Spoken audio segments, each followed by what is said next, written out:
এক, ওজন বৃদ্ধিতে সহায়তা করে।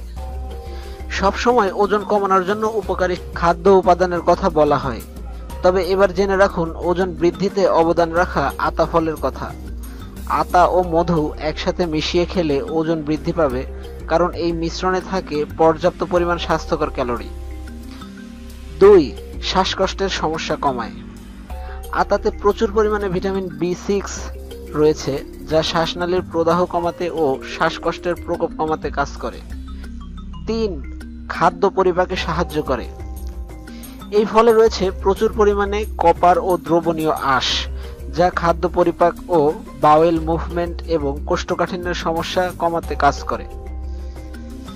4, ডায়াবেটিস রোগীর জন্য উপকারী। ডায়াবেটিস রোগীদের জন্য আতা খুবই উপকারী ফল হিসেবে পরিচিত। এতে থাকা উচ্চ মাত্রার আঁশ রক্তে চিনি শোষণের